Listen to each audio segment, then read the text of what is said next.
I mean, both, right? The folks that are already living in a great deal of uncertainty. Yeah. Not a huge shift.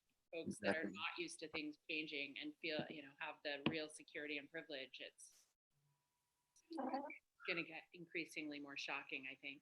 Yeah, absolutely. It looks like Caitlin says we're live. She moved us to YouTube because of some technical stuff. So good morning, everybody. This is Monta here from Bridges to Change. This is our 5th or 6th week now, I think, doing this. And today we're so lucky to have on the show Meg Thibodeau, right? You got it. Hi, Monta. So great to be able to talk to you 2 weeks in a row. Yeah, this is awesome. I had the pleasure of being on. She is one of the co-hosts on Felony Inc. podcast. She's also done a variety of other amazing things in her life. She was part of the committee for Ban the Box, so thank you for that work. That is amazing. Very proud of Portland for that. Yeah, and and she's taught folks inside and outside of prison, entrepreneurship type teaching, yeah. And transformational stuff, yeah. Life skills, transformation, being able to tell your story less as a shame story and more as a love story, trying to help people, feel that internal ballast to be able to make real change. Yeah, that's amazing. And you're also a person that identifies as previously justice involved. Absolutely. Yes. Spent 2 years in a federal prison. Yeah. I'm a certified felon. Certified. So, I went on the Felony Inc. podcast over a year ago. Dave Dahl and Justin and Lad Justin. Justice. Yeah. They were the hosts then. I was in prison with both those guys, so we had a fun time on that show. Yeah. And in fact, when I was a mentor for Bridges to Change back in like 2008, 9, that's when we were just taking our guys from prison straight down to Dave's Killer Bread and getting them hired. It was before all the HR. You had to like go through all this. We just go down and see Lad and like, I got a guy. He's good to go. And then they go to work. So it was great that you and Dick followed up as the new host of Felony Inc. And so I thought it'd be wonderful to have you on this morning to talk about, some of your journey and how you got to where you're at and being a host of Felony Inc. and how Felony Inc. podcast is actually reaching out and helping those and get the word out for those who were once justice involved. Yeah, seriously. So yeah, thanks for having me. I really appreciate the opportunity and love what you guys are doing at Bridges to Change. So where do you want to start? That's a big question. Should we start with story? Story? Yeah. Okay. So I was incarcerated for conspiracy to sell 5,000 hits of ecstasy in 2000. I ended up actually going to prison in 2003. So I was in prison, in a federal prison in Texas from 2003 to 2005. From the time they came and I was indicted to the time I actually went to prison, I think about a year and a half passed.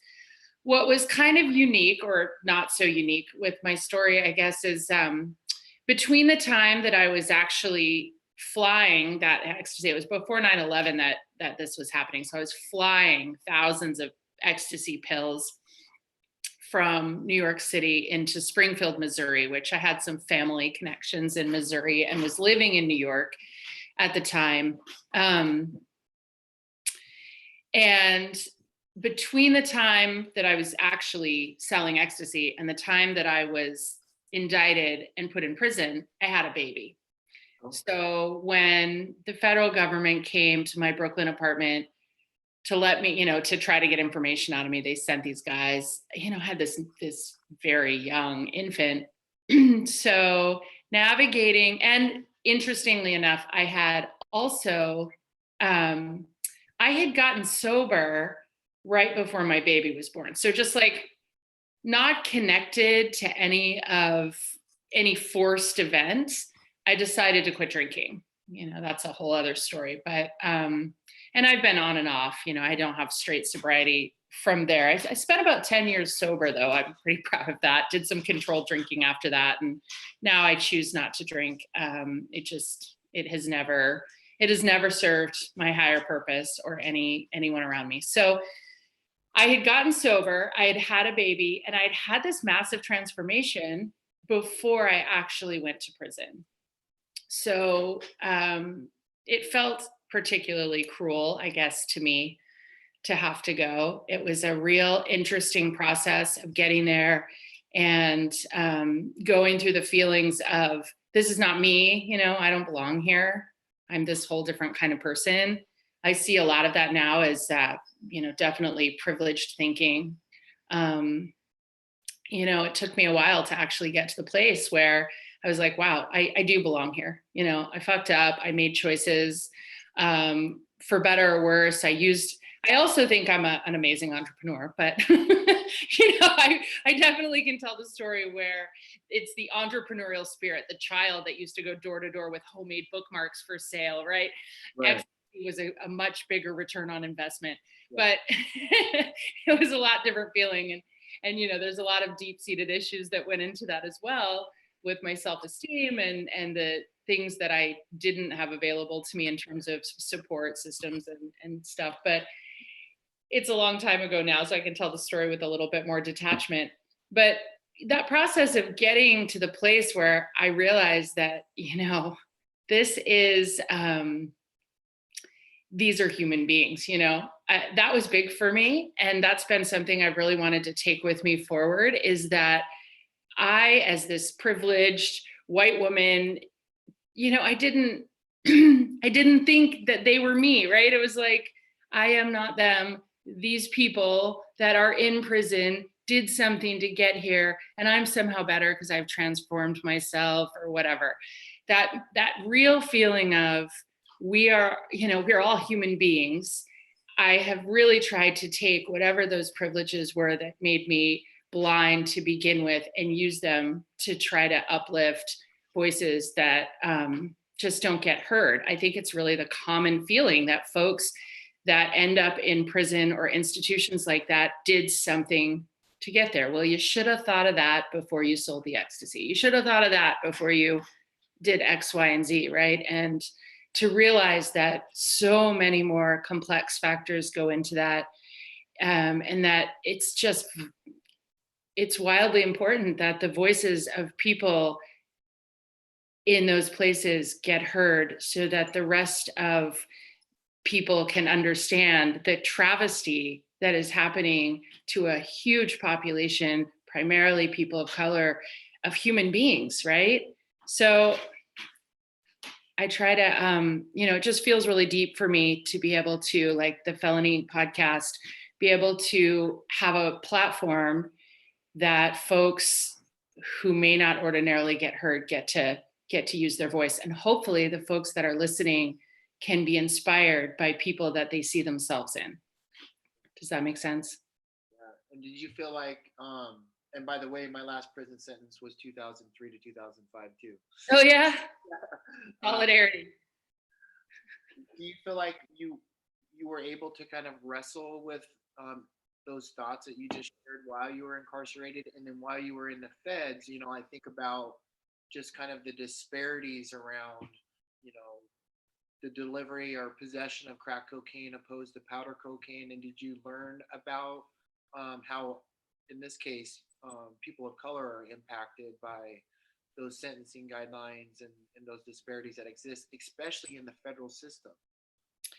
I don't, I had a lot of moments of clarity there. Yes, while I was there, much of the racial part has come after. I mean, it's been a long learning process. When I was there, I definitely recognized the difference between, ecstasy for sure versus crack cocaine versus powder cocaine versus white collar crimes, right? That was probably the biggest notice for me while I was there, the difference between the drug people in general, and then the white collar people, and how interesting it was that primarily the white collar people are actually white people.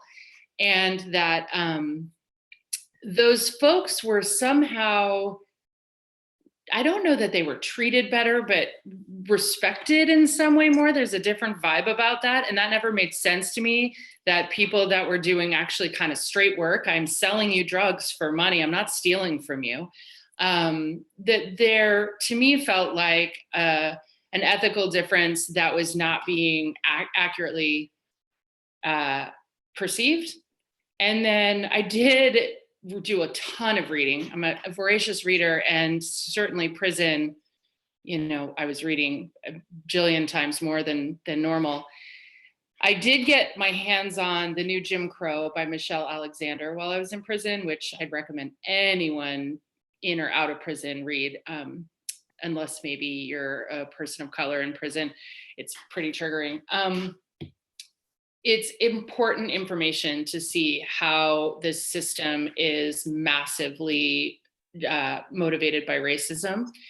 And I did see it while I was in prison, but it took a while after getting out of prison that I think that it, a couple of years before it really, truly, truly sunk in, because I had to get out of prison and kind of process the experience. I spent my first of 2 years there feeling incredibly sorry for myself and just trying very hard to exercise my own demons.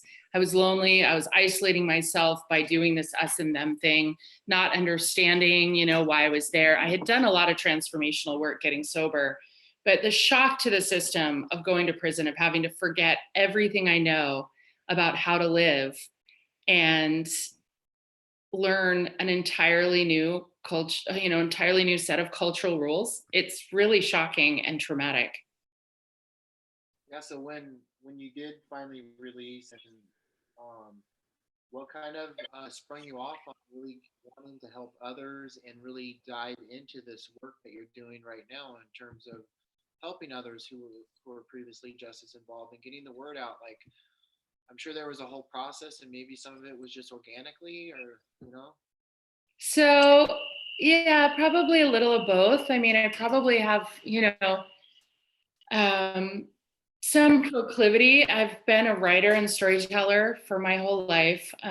So there's part of me that wanted to tell my own story. You need a witness, or I need to tell this in a way that make it make sense to me, because there's a lot more in prison dimensionally than just, you go and you do hard time. I mean, I've never laughed so hard. There are these moments of crazy surrender where you're laughing, what I'm talking about. You have nothing. You're sitting there eating like mackerel and top ramen with a packet of mayonnaise and playing Scrabble, and everything is just so funny because you've sort of reached this level of like egolessness almost. I mean, you're uniformed, you're numbered, everything is taken away from you, including your rights. That's sort of like a, complete undoing, that if you choose to, you can find the best moments in things. And I think, I'm proud that there were times I was able to do that, not all the time, but certainly be able to actually find some lightness and some beauty in the place. So there was a part of me that kind of wanted to tell this story differently. Just the creative part of me was like, there's a different story to tell here that could be funny or beautiful or relational, or, there's so many facets. So I started with writing. It took me a while before I shared any of it. So I started writing stories. I started writing a draft of a book, and I joined a writer's group and started sending things out. And so I started getting some attention for storytelling, which evolved into actual storytelling. I did back fence here, and my story was on OPB.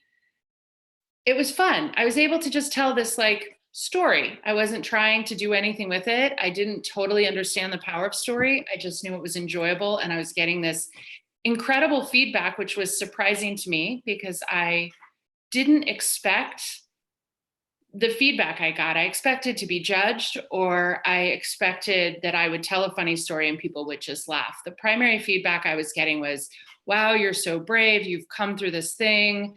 A lot of emotional stuff around the part where I had to leave my son, things like that.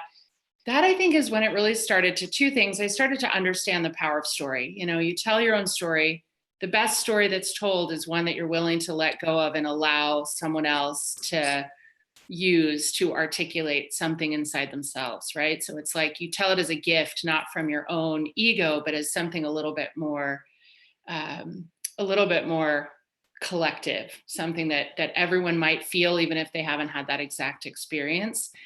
And I started to realize that I was getting feedback that I wouldn't get if I wasn't a privileged white woman, right? Like I know there are people, I have friends that are not getting that same feedback because they don't look like me. And so it started to occur to me that I was eliciting this amazingly compassionate feedback when I was telling my story.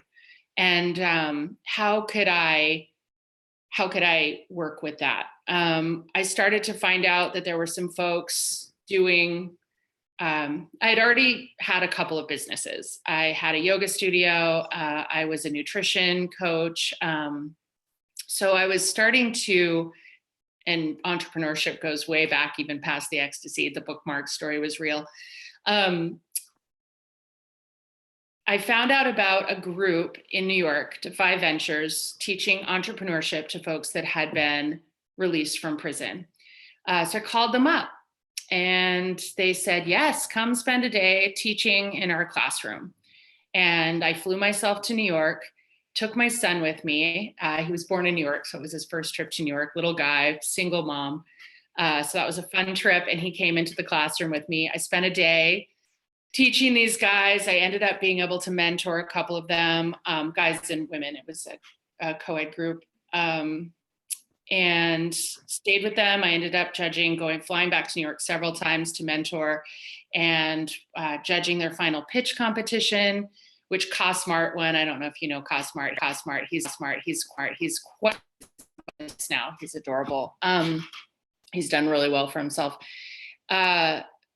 So starting to do that work, once I got in and started doing it, I just loved it so much. I then found a group that was here in Portland called a Social Ignition. They were actually going into prison to teach folks entrepreneurship, and I didn't have to fly to New York. So I started working. Sonia Sklevarla, that is the executive director of that organization. We got along great. So I started working with them instead. Moved over there, absolutely loved it. I loved going into prison even more than working with people outside of prison. It felt good. It felt like a privilege, it felt like an honor. I felt really, really grateful to have that opportunity. When I was in prison, the people that came to teach didn't have the experience. I got in, I got approved. And that's actually probably because they didn't find my criminal record when they did the background check. State prison versus federal, and the government's actually quite disorganized, if that's a surprise to anyone. Right. But so then I found a group after that. I had stopped working. I was on the board of directors for a Social Ignition. Honestly, just got really, really tired. It was tough being a full-time single mom by myself and doing all this work. So I took one of my first breaks there, and then found the Family Preservation Project. They work inside Coffee Creek Prison, and they're not doing anything with entrepreneurship. I love the entrepreneurship piece because it's kind of an easy transition. Like we talk about, you're selling drugs to selling something else, you can take some of the same skills and translate them into legal business. And I really thought that concept was very cool. But then I started getting interested in just the more pure transformation piece. So I was doing that work with mothers inside Coffee Creek. So I guess organic, it was a process, one thing led to the next thing, and it felt really good. And I was, held that intention of, if I do one thing when I walk into this prison, I'm going to see these people as human beings.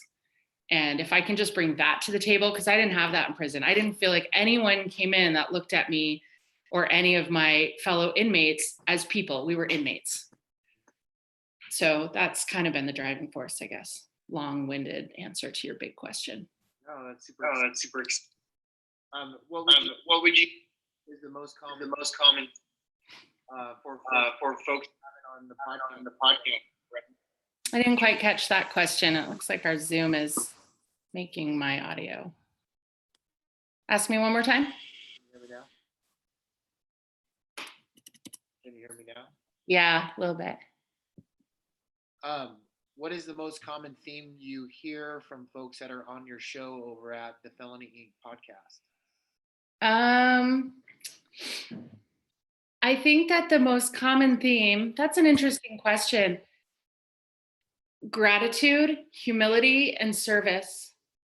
I have really have never, it's probably what keeps me coming back to this realm is this group of folks is some of the most humble, grateful.